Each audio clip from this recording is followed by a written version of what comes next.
ಎರಡನೇ ಬ್ರಿಟಿಷ್ ಮತ್ತು ಮೈಸೂರು ಯುದ್ಧ ಎಲ್ಲಾಗುತ್ತೆ? ಮಳವಳ್ಳಿಯಲ್ಲಿ ಆಗುತ್ತೆ. ಮೈಸೂರು ಅರಮನೆ ಸುಟ್ಟಾಗ ಯಾರು ಹೋಗಿ ಸಹಾಯ ಮಾಡಿದ್ದು? ಅಶೋಕರು ಹೋಗ್ತಾರೆ, ಹೋಗಿ ಸಹಾಯ ಮಾಡಿದ್ದು. ಬೇರೆ ಯಾರು ಸಹಾಯ ಮಾಡಿದ್ರ? ನಮ್ಮ ಹೆಣ್ಮಕ್ಳು ನೀರು ಹಾಕಿ ಅದನ್ನ ಬೆಂಕಿ ನಂದಿಸ್ಲಿಲ್ವಾ? ಉತ್ತರ ಕರ್ನಾಟಕದವ್ರು ಹುಂಬ್ರದೆ ನಾವು ಅಲ್ವಾ? ನಾವು ಭಾಳ ಹುಂಬ್ರಿಗೆ ನಿಮ್ಮಷ್ಟು ತಲೆ ಉಪಯೋಗ ಮಾಡಂಗಿಲ್ಲ, ಕೈ ಉಪಯೋಗ ಮಾಡಂಗಿಲ್ಲ.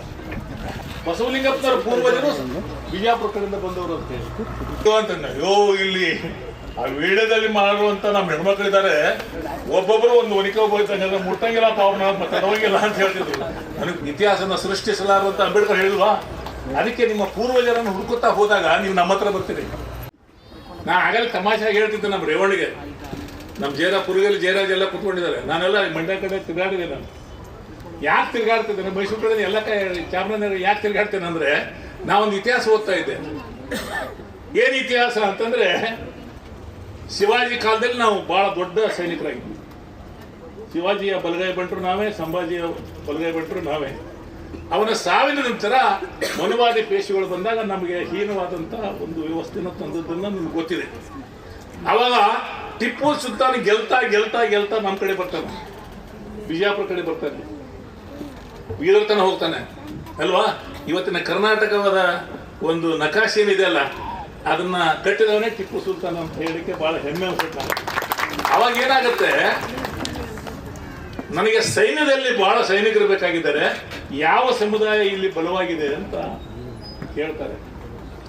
ಇಲ್ಲ ಶಿವಾಜಿ ಕಾಲದಲ್ಲಿ ಸೂರರು ಇದ್ರು ಅಂತಂದ್ರೆ, ಶಿವಾಜಿ ನಂಬಿದ್ದೇ ಜೀವ ಅಂತ ಬರ್ತದೆ, ನಿಮ್ಗೆ ಗೊತ್ತಿರ್ಬೇಕು. ಯುದ್ಧದಲ್ಲಿ ಜೀವ ಅಂತ ಬರ್ತಾರೆ.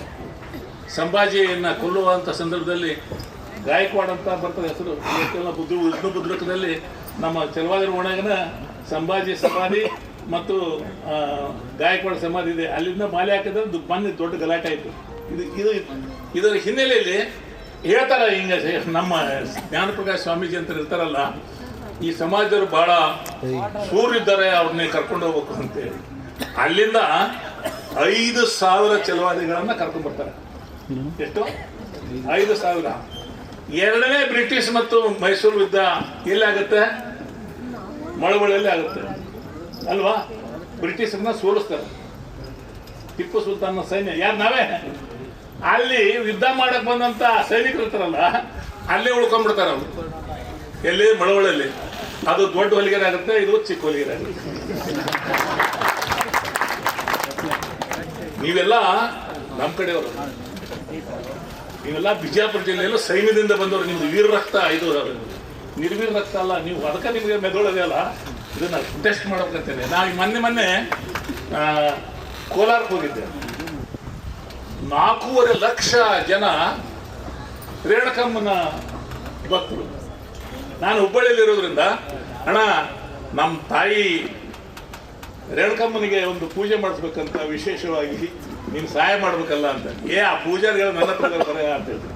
ಆ ಪೂಜಾರಿಗೆ ಏನು ಹೇಳ್ತಾರೆ ಅಂದರೆ, ಆ ತಾಯಿ ಬಂದ ತಕ್ಷಣ ನೀ ಕ್ಯೂನಲ್ಲಿ ಹೇಳಲ್ಲ, ಆಕೆ ಕರ್ಕೊಂಡೋಗಿ ಕೈ ತಲೆ ಮ್ಯಾಗ ಅದೇನೋ ಒಂದು ಬೆಳ್ಳಿದ ಇಟ್ಟು ಆಕೆ ಒಂದು ಸೀರೆ ಕೊಟ್ಟ ಸಹಾಯ. ಅಲ್ಲಿ 4.5 ಲಕ್ಷ ಇದ್ದಾರೆ ಕೋಲಾರದಲ್ಲಿ. ಅವರೆಲ್ಲರೂ ಸವದತ್ತಿ ಕಡೆಯಿಂದ ಬಂದಂಥವ್ರು ಅಂತ ಹೇಳಿ ಅವರೇ ಹೇಳ್ತಾರೆ, ನಾನು ಹೇಳ್ತಲ್ಲ. ಬಸವಲಿಂಗಪ್ಪನವರ ಪೂರ್ವಜರು ಬಿಜಾಪುರ ಕಡೆಯಿಂದ ಬಂದವರು ಅಂತ ಹೇಳಿ. ಅದಕ್ಕೆ ನಮ್ಮ ನಾಗ ಸಿದ್ಧಾರ್ಥ ಇದ್ದಾರಲ್ಲ, ಅವ್ರು ಸ್ವಲ್ಪ ಅಧ್ಯಯನ ಮಾಡ್ತಾರೆ. ನಮ್ಮ ಇತಿಹಾಸನ ಸೃಷ್ಟಿಸಲಾರುವಂತ ಅಂಬೇಡ್ಕರ್ ಹೇಳಿಲ್ವಾ? ಅದಕ್ಕೆ ನಿಮ್ಮ ಪೂರ್ವಜರನ್ನು ಹುಡುಕುತ್ತಾ ಹೋದಾಗ ನೀವು ನಮ್ಮ ಹತ್ರ ಬರ್ತೀರಿ. ನಾವು ಭಾಳ ಸೂರರು. ಮೈಸೂರು ಅರಮನೆ ಸುಟ್ಟಾಗ ಯಾರು ಹೋಗಿ ಸಹಾಯ ಮಾಡಿದ್ದು? ಅಶೋಕರು ಹೋಗ್ತಾರೆ, ಹೋಗಿ ಸಹಾಯ ಮಾಡಿದ್ದು. ಬೇರೆ ಯಾರು ಸಹಾಯ ಮಾಡಿದ್ರ? ನಮ್ಮ ಹೆಣ್ಮಕ್ಳು ನೀರು ಹಾಕಿ ಅದನ್ನ ಬೆಂಕಿ ನಂದಿಸ್ಲಿಲ್ವಾ?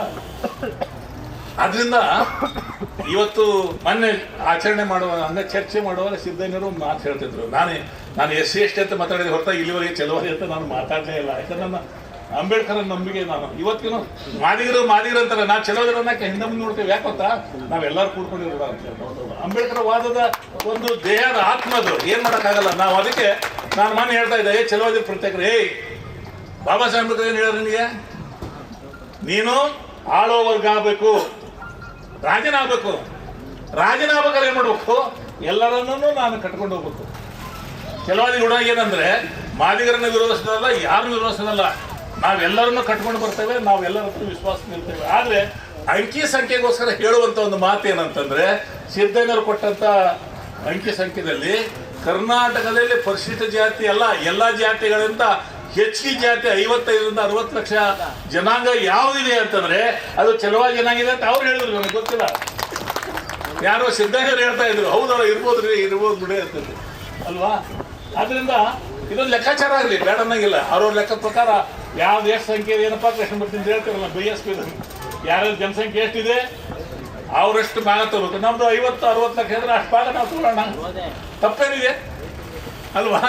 ನಾವು ಸ್ವಾಮಿನಿಷ್ಠೆ, ಸೌರ್ಯದಲ್ಲಿ ಒನಕೆ ಓಬವ್ವ, ನಾವು ಸೌರ್ಯದಲ್ಲಿ ಒನಕೆ ಓಬವ್ವ, ಜ್ಞಾನದಲ್ಲಿ ಬಾಬಾ ಸಾಹೇಬ್ ಅಂಬೇಡ್ಕರ್ ಅಲ್ವಾ. ನಾವು ಸ್ಪಷ್ಟವಾಗಿ ಹೇಳ್ಬೇಕು, ನಮ್ಮ ಒನಕೆವನ್ನು ಹೊಡೆತಕ್ಕ 5ರಲ್ಲಿ ಸಾಯನ ಬಗ್ಗೆ ಹೋಗಿತ್ತು. ನಮ್ಮ ಹೆಣ್ಮಕ್ಳು ಭಾರಿ ಸ್ಟ್ರಾಂಗ್ ಇದ್ದಾರೆ, ತಿಳ್ಕೊಂಡಿರ್ತೀವಿ ನೀವು.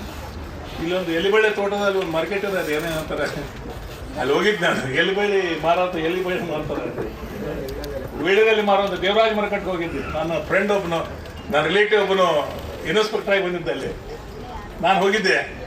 ಹೆಂಗೋ ಅಂತಂದೆ. ಇಲ್ಲಿ ಆ ವೀಳ್ಯದಲ್ಲಿ ಮಾರುವಂತ ನಮ್ಮ ಹೆಣ್ಮಕ್ಳಿದ್ದಾರೆ, ಒಬ್ಬೊಬ್ಬರು ಒಂದು ಒನಕೆ ಹೋಗ್ತಂದ್ರೆ ಮುಟ್ಟಂಗಿಲ್ಲಪ್ಪ ಅವ್ರನ್ನ, ಮತ್ತೆ ಹೋಗಿಲ್ಲ ಅಂತ ಹೇಳ್ತಿದ್ರು.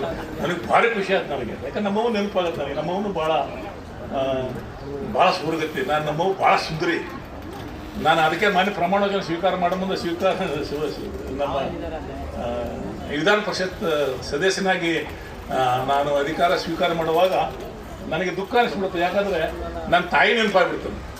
ನನ್ನ ತಾಯಿ ಯಾಕೆ ನೆನಪಾಯ್ತಂದ್ರೆ, ಭಾಳ ಬಡತನದಲ್ಲಿದ್ದ ತಾಯಿ.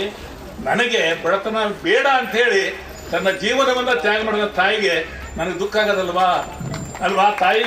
ಅದಕ್ಕೆ ನಾನು ಹೇಳ್ತಿದ್ದೇನೆ ಏನಂತಂದರೆ, ಬಂಧುಗಳೇ, ಚೆಲುವಾದರ ಹತ್ರ ಫಸ್ಟು ಹೇಳಿದವ ನಮ್ಮ ತುಂಬಲೂರು ರಾಮಣ್ಣ, ನಮ್ಮವರೇ ಭಾರಿ ಕಾಟ ಕೊಡ್ತಾರೆ ನನಗೂ ಅದೇ, ನನಗೂ ನಮ್ಮವರೇ ಕಾಟ ಕೊಡ್ತಾರೆ. ಕಾಟ ಕೊಡೋರ ನಮ್ಮವರು, ಈ ಚಿಕ್ಕಿ ಮಾಡಬೇಡ್ರಿ ಅಲ್ವಾ.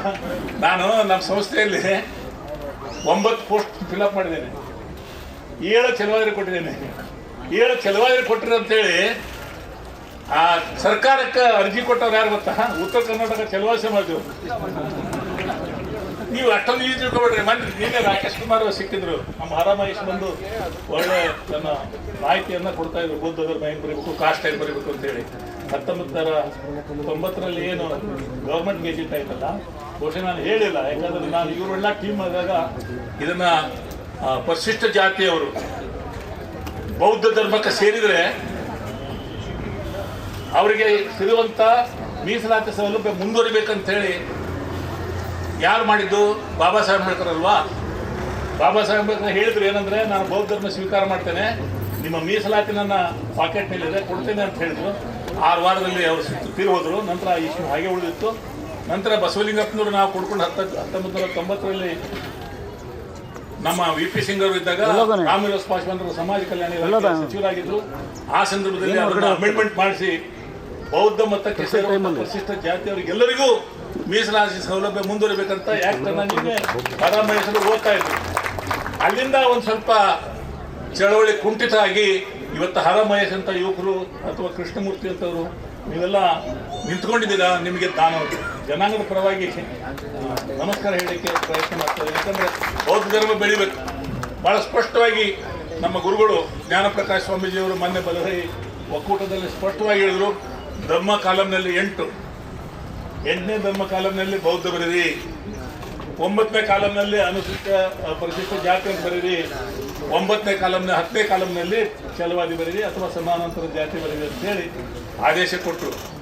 ಇದು ಒಂಥರ ಮತ್ತೆ ಈ ಏನಂತರ ನಾವು ಪುನರಾಯಸನ್ ಅಂತೇವಲ್ಲ, ಈ 1932ರಲ್ಲಿ ನೀವು ಏಕೆ ಅಂತ ಬರ್ಕೊಂಡ್ರಿ, ಆದಿ ಕರ್ನಾಟಕ ಅಂತೇಳಿ. ನಮ್ಮ ಕಡೆ ಏಕೆ ಬರ್ಕೊಳ್ಳಿಲ್ಲ ನಾವು.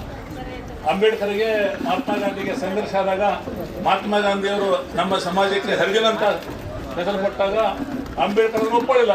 ನಿಮ್ಮ ಹೆಸರನ್ನು ನಾನು ಒಪ್ಕೊಳ್ಳಲ್ಲ ಅಂತೇಳಿ ನನ್ನ ಹೆಸರನ್ನು ಸಂಪೂರ್ಣವಾಗಿ ನಾವು 3 ಜಾತಿಯವ್ರು ಬರ್ತೇವೆ ಅಂತ ನಾವು ಚೆಲುವಾಗಿ ಬರ್ಕೊಂಡ್ರಿ.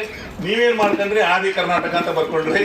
ಈಗ ಆದಿ ಕರ್ನಾಟಕ ಅಂತ ನಾನು ಹೇಳ್ತಿದ್ದೆ, ಗೌರ್ಮೆಂಟ್ ಆಫ್ ಒಂದ್ಸಲ ಬೋರ್ಡ್ ಹಾಕಿದ್ದೆ ನಾನು, ಅದು ನೋಡಿ ಎಲ್ಲರೂ ಆಶ್ಚರ್ಯ, ಗೌರ್ಮೆಂಟ್ ಆಫ್ ಆದಿ ಕರ್ನಾಟಕ ಅಂತ ಹಾಕೊಂಡಿದ್ದೆ ನಾನು. ಗೌರ್ಮೆಂಟ್ ಆಫ್ ಆದಿ ಇದೇನು ಅಂತದೇ ನಮ್ಮ ಜನಾಂಗದ ಆದಿ ಕರ್ನಾಟಕಪ್ಪ, ಅದಕ್ಕೆ ಗೌರ್ಮೆಂಟ್ ಆಫ್ ಆದಿ ಕರ್ನಾಟಕ ಅಂತ ಹಾಕೊಂಡಿದ್ದೆ. ಕರ್ನಾಟಕ ನಾವೇ ಅಲ್ವಾ, ನಮ್ಮನ್ನು ಬಿಟ್ಟು ಕರ್ನಾಟಕ ಎಲ್ಲಿದೆ? ಕರ್ನಾಟಕ ಅನ್ನೋ ಶಬ್ದನೇ ಇಲ್ಲ. ಒಲಿಮಾದಿಗರು ಬಿಟ್ಟರೆ ಕರ್ನಾಟಕ ಅಂತ ಹೇಳಿದ್ದಾರೆ ಶಬ್ದ. ಇತಿಹಾಸನ ಮೈಸೂರವರು ಭಾಳ ಬುದ್ಧಿವಂತರಿದ್ದಾರೆ. ನೀವು ಇನ್ನಿಷ್ಟು ಸಂಶೋಧನೆ ಮಾಡಬೇಕು, ಇನ್ನಿಷ್ಟು ಇತಿಹಾಸ ಕೊಡಬೇಕು. ಅಂಬೇಡ್ಕರ್ ಪುಸ್ತಕನ ಅಂಬೇಡ್ಕರ್ ಸಂಪೂರ್ಣವಾಗಿ ಅವರು 22 ಪುಸ್ತಕದಲ್ಲಿ ಅಧ್ಯಯನ ಇದೆ, ಅಲ್ಲಿ ಅಧ್ಯಯನ ಇರುವಂಥದ್ದು. ಆದ್ದರಿಂದ ನೀವೊಂದು ಸ್ವಲ್ಪ ಇತಿಹಾಸವನ್ನು ಒಂದು ಸ್ವಲ್ಪ ಸಂಶೋಧನೆ ಮಾಡಲಿಕ್ಕೆ, ಪುಸ್ತಕ ಪ್ರಕಟ ಮಾಡಲಿಕ್ಕೆ ಬಸವಲಿಂಗಪ್ಪನವರು ಬಸ ಗಲಾಟೆಯನ್ನು ಪ್ರಾರಂಭ ಮಾಡಿದ್ದಿಲ್ಲಿಂದಲ್ಲ, ಬೂಸ ಬಂಡಾಯ ಪ್ರಾರಂಭ ಆಗಿದ್ದೆ ಮೈಸೂರಿಂದಲ್ವಾ? ಏನೋ ಮಾಡೋಣ, ಪುರುಷೋತ್ತಮ. ಅದಕ್ಕೆ ಇವತ್ತು ನಮ್ಮ ಶಿವರಾಮ್ ಅವರು ಅಕ್ಕ ಸಂಸ್ಥೆ IAS ಕೋಚಿಂಗ್ ಮಾಡ್ತಿದ್ರಲ್ಲ, ನಮ್ಮ IAS ಕೋಚಿಂಗ್ ಭಾಳ ಕಡಿಮೆ ಬರ್ತಾ ಇದ್ದಾರೆ, ಭಾಳ ಹಿಂದೆ ಬಂದರು. ಇತ್ತೀಚೆಗೆ ನಾನು ಒಂದು ಈಗಾಗಲೇ ಕಟ್ಟಡ ಕಟ್ಟಿ ನಾನು ಜ್ಞಾನಪ್ರಕಾಶ್ ಸ್ವಾಮೀಜಿಯವರು ಕೊಟ್ಟಿದ್ದೇನೆ. ನಾನು ರೆಸಿಡೆನ್ಷಿಯಲ್ IAS ಕೋಚಿಂಗ್ ಸೆಂಟರ್ ಮಾಡಬೇಕು ಅಂತ ಹೇಳಿ ಮೊನ್ನೆ ಒಂದು ಸಲ ಇದನ್ನು ಹೇಳಿ ನಾನು ಮಾತು ಮುಗಿಸ್ತೇನೆ. ನಾನು IAS ಕೋಚಿಂಗ್ ಮಾಡೋರಿಗೆ ನಾನು ದುಡ್ಡು ಕೊಡ್ತೇನೆ, ನಾನು 1 ಲಕ್ಷ ಕೊಡುವಂಥದ್ದು ಒಂದು ಅಭ್ಯಾಸ ಕೊಟ್ಟಿದ್ದೇನೆ. ಒಬ್ಬ ಹೆಣ್ಮಗಳು ಬಂದು ಅವ್ರ ಮಗನಿಗೆ ಕೊಟ್ಬಿಟ್ಟೆ. ಅವನ ಮಗನಿಗೆ ಆ ಮಗಳು, ಅಮ್ಮ ನೀನು ಹೋಗು ಅಂತೇಳಿ, ನೀನು ಚೆನ್ನಾಗಿ ಪಾಸ್ ಮಾಡಿದ್ಯಾ, BA ಫಸ್ಟ್ ಕ್ಲಾಸ್ ಮಾಡಿದ್ಯಾ, ಹೋಗು 1 ಲಕ್ಷ ಕೊಟ್ಟರೆ ಮಾಡು ಅಂತ ಬಂದು ನಮ್ಮ ಕೆಲವು ಜನ ಬಂದರು. ನಾ ಆಕೆ ಕ್ಯಾರೆಕ್ಟರ್ ಸರಿ ಇಲ್ಲ, ಯಾಕೆ ಕೊಟ್ಟೆ ಅಂತ. ಕ್ಯಾರೆಕ್ಟರ್ ಕೊಟ್ಟಿಲ್ಲ, ನಾನು ಹುಡುಗಿಗೆ ಓದ್ಲಿಕ್ಕೆ ಕೊಟ್ಟಿದ್ದೇನೆ. ಇಲ್ಲ ನಿನ್ಗೆ ಗೊತ್ತಿಲ್ಲ ಅಮ್ಮ ದೇವದಾಸಿ ಅಂತ. ದೇವದಾಸಿ ನಿರ್ಮೂಲನೆ ಮಾಡ್ಲಿಕ್ಕೆ ಬಾಬಾ ಸಾಹೇಬ್ ಅಂಬೇಡ್ಕರ್ ಹೋರಾಟ ಅಲ್ವಾ? ಅದೇನು ಮಾತಾಡ್ತೀಯ ನೀನು ಅಂತ ಹೇಳಿ, ಇನ್ನೂ ಬೇಕನ್ನಮ್ಮ ಅಂತೇಳಿ 1 ಲಕ್ಷ ಅಲ್ಲ, ನಾನು ದುಡ್ಡು ಅಂಬೇಡ್ಕರ್ ಕೊಟ್ಟ ದುಡ್ಡು ನಾನು ಕೊಡ್ತೇನೆ, ನೀನೇನು ಅಂತೇಳಿ. ಹಾಗೆ ನಮ್ಮ ಸುರೇಶ್ ಅವರು ನೀವೆಲ್ಲ ಕೂತ್ಕೊಂಡು ಮೈಸೂರಿನಲ್ಲಿ ಇನ್ನೂ ಹೆಚ್ಚು ಹಿಂದೆ ಬಂದರು.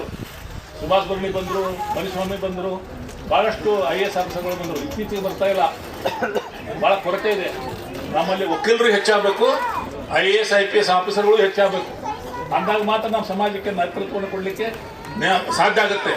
ಆದ್ದರಿಂದ ನಿಮ್ಮ ಮಕ್ಕಳನ್ನೆಲ್ಲ IAS IPS ಓದಲಿಕ್ಕೆ ಪ್ರಯತ್ನ ಮಾಡಬೇಕು. ಅದಕ್ಕೆ ಅದೇ ಪುನರ್ ನಾನು ನೆನೆಸ್ಕೊತೇನೆ. ಅದೇ ಪುನರ್ ಮೊನ್ನೆ ಆ IAS ಕೋಚಿಂಗಿಗೆ 15,000 ರೂಪಾಯಿ ಸ್ಟೈಪೆಂಡ್ ಮಾಡಿದ್ದಾರೆ ಈಗ ಪ್ರತಿ ವಿದ್ಯಾರ್ಥಿಗೆ. ಅದೊಂದು ಒಳ್ಳೆಯದು. ಮಾದೇಪ್ಪನವ್ರನ್ನ ಒಂದು ಧನ್ಯವಾದ ಹೇಳೋಕ್ಕೆ ನಾನು ಇಷ್ಟಪಡ್ತಾ ಇದ್ದೇನೆ. ನಾವೆಲ್ಲ ಕೂಡ್ಕೊಂಡು ಮಹೇಶಿ, ನಾವೆಲ್ಲ ಕೃಷ್ಣಮೂರ್ತಿ ಕೂಡ್ಕೊಂಡು ನಾವೇ ಸಂವಿಧಾನ ಪೀಠಿಕೆಯನ್ನು ಓದಿ ಸಂವಿಧಾನ ಶ್ರೇಷ್ಠ, ಸಂವಿಧಾನ ಅಪಾತ್ಮೇಲಿದೆ ಅಂತ ಹೇಳ್ತಿದ್ವಿ. ಆದರೆ ಮಾದೇಪ್ಪನವರು ಸಮಾಜ ಕಲ್ಯಾಣ ಸಚಿವರಾಗಿದ್ದ ಇಡೀ ಕರ್ನಾಟಕದ ಎಲ್ಲ ಶಾಲೆಗಳಲ್ಲಿ ಬಾಬಾ ಸಾಹೇಬ್ ಬರೆದಂಥ ಸಂವಿಧಾನದ ಪೀಠಿಕೆಯನ್ನು ಓದುವಂಥ ಆದೇಶ ಮಾಡಿದ್ದು ಮಾದೇಪ್ಪನವರು ಎಂಬುತ್ತ ಹೇಳೋಕೆ ನಮಗೆ ಭಾಳ ಹೆಮ್ಮೆ ಅನಿಸುತ್ತೆ. ಇವತ್ತು ಪ್ರತಿ ಶಾಲೆಯಲ್ಲಿ, ಕರ್ನಾಟಕದ ಪ್ರತಿ ಶಾಲೆಯಲ್ಲಿ ಬೆಳಿಗ್ಗೆ ತಕ್ಷಣ ಅಂಬೇಡ್ಕರ್ರ ಸಂವಿಧಾನದ ಪೀಠಿಕೆಯ ಓದಾಗ್ತಾ ಇದೆ. ಇವತ್ತು ಮಾದೇಪ್ಪನವರು ಭಾಳಷ್ಟು ಕೆಲಸ ಮಾಡ್ತಾ ಇದ್ದಾರೆ. ಸಂವಿಧಾನ ಪಾರ್ಕ್ ಅಂತೇಳಿ ಬೆಂಗಳೂರಿನ ವಿಶ್ವವಿದ್ಯಾಲಯದಲ್ಲಿ ಮಾಡ್ತಾರೆ. ಆ್ಯಕ್ಚುಲಿ ಅದು ಧಾರವಾಡದಲ್ಲಿ ಕಾಂಗ್ರೆಸ್ನ ಪ್ರಣಾಳಿಕೆ ಪ್ರಕಾರ ಧಾರವಾಡದಲ್ಲಿ ಮಾಡ್ಬೇಕಂತ ಹೇಳಿದ್ರು. ಆದರೂ ಬೆಂಗಳೂರಲ್ಲಿ ಮಾಡ್ತೇವೆ ಅಂತೇಳಿ 200 ಕೋಟಿ ರೂಪಾಯಿ ಅದನ್ನು ಒದಗಿಸಿದ್ದಾರೆ. ಅವರಿಗೆ ಧನ್ಯವಾದಗಳನ್ನ ಹೇಳಿ, ಬಹುಶಃ ನೀವೆಲ್ಲ ಇಲ್ಲೇ ಕೂತ್ಕೊಬೇಡ್ರಿ, ಮೈಸೂರವರು ಶರಣರಿದ್ದೀರಿ. ಅಶೋಕಪುರದಲ್ಲಿ ಭಾಷೆ ನಮ್ಮ ರೇವಣ್ಣ ಕೂತ್ಕೊಂಡು ಜಯರಾಜ್ ಕೊಟ್ಟನಲ್ಲ, ಅಶೋಕಪುರದಲ್ಲಿ ಭಾಷೆ ಒಂದೇನಾದ್ರು ಉಸಾರು ಅಂತ, ಉಸಾರು ಭಾಳ ಹುಷಾರಣ ನೀನು ಅಂತ ಹೇಳ್ತಿರ್ತಾರೆ. ನೀವು ಭಾಳ ಹುಷಾರು ಜನ, ನಮಗೆ ಮಾರ್ಗದರ್ಶನ ಕೊಡಬೇಕು, ನಮಗೇನು ಕೆಲಸ ಮಾಡ್ಬೇಕಂದ್ರೆ ನಾವು ಸ್ವಲ್ಪ ಉತ್ತರ ಕರ್ನಾಟಕದವ್ರು ಹುಂಬ್ರಿದೆ ನಾವು ಅಲ್ವಾ? ನಾವು ಭಾಳ ಹುಂಬ್ರಿದೆ, ನಿಮ್ಮಷ್ಟು ತಲೆ ಉಪಯೋಗ ಮಾಡೋಂಗಿಲ್ಲ, ಕೈ ಉಪಯೋಗ ಮಾಡೋಂಗಿಲ್ಲ ಅಲ್ವಾ? ಆದ್ದರಿಂದ ಯಾಕಂದ್ರೆ ನಾವು ಸ್ವಲ್ಪ ಭೀಮಾಕೋರ ಯುದ್ಧದ ವಂಶಸ್ಥರು, ಮಾತಿದ್ರೆ ಕೋಪ ಬರ್ತದೆ ನಮಗೆ. ಅದಕ್ಕೆ ಶಂಕರಾನಂದರು ಹೇಳ್ತಿದ್ರು, ನನಗೆ ಭಾಳ ಸಣ್ಣ ವಯಸ್ಸಿನಿಲ್ಲ ನಾನು ಮುಂದೆ ಬಂದಿದ್ದು. ಶಂಕರಾನಂದ ನನಗೆ ಭಾಳ ಬುದ್ಧಿ ಹೇಳ್ತಿದ್ರು, ಏನಂದರೆ ಕೋಪ ಬರುತ್ತಪ್ಪಲ್ಲೋ, ಕೋಪ ತಲೆಗಿರಲಿ, ಬಾಯಿ ಬರಬಾರ್ದು ಅಂತಿದ್ರು. ನಮಗೆ ಕೋಪ ಬಾಯಿ ಬರೋದು ಬೇಡ, ನಮ್ಮ ಚಲವಾದಿ ಸಮಾಜದಲ್ಲಿ ಒಗ್ಗಟ್ಟು ಬರಲಿ ಮಾತ್ರ. ಒಬ್ಬರನ್ನೊಬ್ಬರು ಕಟ್ಟು ದ್ವೇಷ ಮಾಡಬೇಡಿ, ಒಬ್ಬರನ್ನೊಬ್ಬರು ಮಾಡಿಕೊಟ್ಟು ಅಸೂಯೆ ಪಡಬೇಡಿ, ಎಲ್ಲರೂ ಕೂಡಿ ಸಮಾಜದ ಒಟ್ಟಾಗಿ ನಮ್ಮ ಎಲ್ಲ ಮಕ್ಕಳು ಓದಲಿ ಅಂತ ಹೇಳಿ, ನನ್ನಿಂದ ಏನಾಗಬೇಕು ಅಂಥೇಳಿ ನಮ್ಮ ತುಮ್ಮಿಲ ರಾಮಣ್ಣ ಅವರು ಮತ್ತು ಅವ್ರ ಸದಸ್ಯರು ಎಲ್ಲರೂ ಕೂತ್ಕೊಂಡು ಕೋಆಪರೇಟಿವ್ ಸೊಸೈಟಿ ಮಾಡಿದ್ದಾರೆ. ಭಾಳ ಮುಖ್ಯವಾದಂಥದ್ದು ಕೋಆಪರೇಟಿವ್ ಸೊಸೈಟಿ. ನಾನು ಕೋಆಪರೇಟಿವ್ ಸೊಸೈಟಿ ಒಂದು 2-3 ಮಾಡಿದ್ದೇನೆ. ನಾನು ಮಾಡುವಾಗ SC ಅಂತಿದ್ದಾಗ ಅದಕ್ಕೆ ಇಲ್ಲ, it is a caste, you can't register ಅಂತ ಹೇಳಿದ್ರು. ನಾನು ಅದನ್ನು ತೆಗೆದುಹಾಕಿ ಅದನ್ನು ಇವತ್ತು Canara bank cooperative society, KSRTC society, BL credit cooperative society ಮಾಡ್ತಾ ಹೋರಾಟ ಮಾಡಿ ಇವತ್ತು ಎಲ್ಲಿಗಿದೆ ಅಂದರೆ, ಈ ಕರ್ನಾಟಕದಲ್ಲಿರುವಂಥ 45,000 ಸಂಸ್ಥೆಗಳು. ಮೊನ್ನೆ HK ಪಾಟೀಲ್ಗೆ ಮಾತಾಡಿ, ರಾಜಣ್ಣ ಮಾತಾಡಿ, ಆ ಕೋಆಪರೇಟಿವ್ ಸೊಸೈಟಿಯಲ್ಲಿನ ಅಧ್ಯಕ್ಷ ಮತ್ತು ಉಪಾಧ್ಯಕ್ಷ ಹುದ್ದೆ ಪರಿಶಿಷ್ಟ ಜಾತಿ ಪರಿಶಿಷ್ಟ ವರ್ಗದ ಮೀಸಲಾಗಿತ್ತು ಇರಬೇಕು ಅನ್ನುವಂಥದ್ದನ್ನು ಮಾಡಿಸುವಂಥ ವ್ಯವಸ್ಥೆಯನ್ನು ನಾವು ಮಾಡಿದ್ದೇವೆ. ಹಾಗೆಯೇ H K Patil law minister ನಮ್ಗೆ ಭಾಳ ಆತ್ಮೀಯರಿರೋದ್ರಿಂದ ಈ ಸರ್ಕಾರಿ ವಕೀಲರನ್ನ ನೇಮಿಸುವಾಗ ಪರಿಶಿಷ್ಟ ಜಾತಿ ಪರಿಶಿಷ್ಟ ವರ್ಗದವರಿಗೆ ಮೀಸಲಾತಿ ಇಡಬೇಕಂತ ಮಾದೇಪ್ಪನವರು ಅವರು ಕೂಡ್ಕೊಂಡು ಆದೇಶ ಮಾಡಿದ್ದಾರೆ. ಇನ್ನು ನಾನು ಒಂದು ವಿಧಾನ ಪರಿಷತ್ತನ್ನು ಪ್ರವೇಶ ಮಾಡ್ತಾ ಇದ್ದೇನೆ. ನಮ್ಮ ಕೂಡ ಶಿವಕುಮಾರ್ ಇರ್ತಾರೆ. ನಾವು ಕೂಡ್ಕೊಂಡು ಏನು ನೀವು ಸಮಾಜ ನಮ್ಮ ಮೇಲೆ ಜವಾಬ್ದಾರಿ ವಹಿಸ್ತದೆ ಈ ಥರ ಮಾಡಬೇಕಂತ ಮಾರ್ಗದರ್ಶನ ಕೊಡ್ತಾರೆ. ನಾವು ಸಮಾಜದ ಆಳುಗಳಾಗಿ ಕೆಲಸ ಮಾಡಲಿಕ್ಕೆ ಇಷ್ಟಪಡ್ತೇವೆ ಅಂತ ಹೇಳಿ ನನ್ನ ಎರಡು ಮಾತುಗಳನ್ನು ಮುಗಿಸುತ್ತೇನೆ. ಜೈ ಭೀಮ್, ಜೈ ಭಾರತ್.